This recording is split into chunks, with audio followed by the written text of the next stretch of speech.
La nouvelle lune en Lion du 24 juillet 2025 se forme à environ 19h12 heure universelle. Alors c'est une nouvelle lune qui va nous inviter à un nouveau cycle dans cette énergie du Lion. C'est une énergie de rayonnement, d'amour inconditionnel, de déploiement de soi, de créativité, de lumière solaire, parce que le Lion c'est vraiment le roi des animaux et ça allait vraiment déployer cette énergie du cœur, de cet amour profond, amour de soi. Alors ce qui est particulier pour cette nouvelle lune, c'est qu'on a une opposition exacte avec Pluton, donc Soleil, Lune, Pluton, qui va venir travailler en profondeur les émotions, les karmas, les énergies transgénérationnelles, tout ce qui est en lien avec l'inconscient, qui va avoir besoin de se purifier, de se nettoyer, pour justement émerger d'une nouvelle façon, d'une nouvelle manière. Alors c'est un travail en profondeur qui est proposé pour toute cette lunaison qui est là.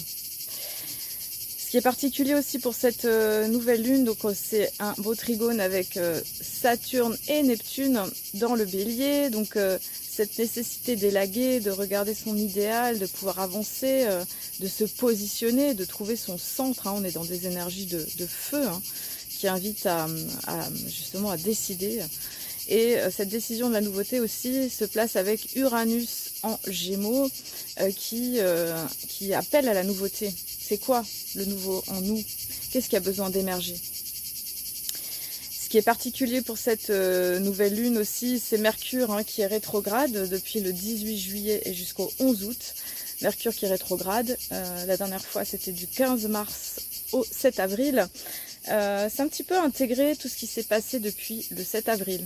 Qu'est-ce qu'on a vécu pendant ce printemps et comment assimiler les leçons justement en lien avec tout ce qui a émergé depuis l'équinoxe de printemps. Revoir ses schémas de pensée, reconditionner, refaire, revoir sa façon de penser et aller en profondeur. Donc c'est une introspection alors qu'on est quand même au cœur de l'été.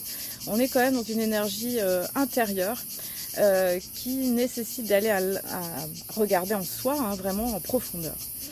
Et on a aussi Vénus en Gémeaux qui forme un carré avec Mars en Vierge. Il y a quelque chose qui a besoin, qui peut être un peu en tension dans la vie affective, relationnelle, et qui demande d'aller regarder à la fois ses désirs, ses besoins, d'une nouvelle façon. C'est un travail de conscience qui est proposé pour cette nouvelle lune, pour avancer avec des objectifs et des intentions claires, pour pouvoir voir manifester ce qui est vraiment précieux et important pour soi. À bientôt!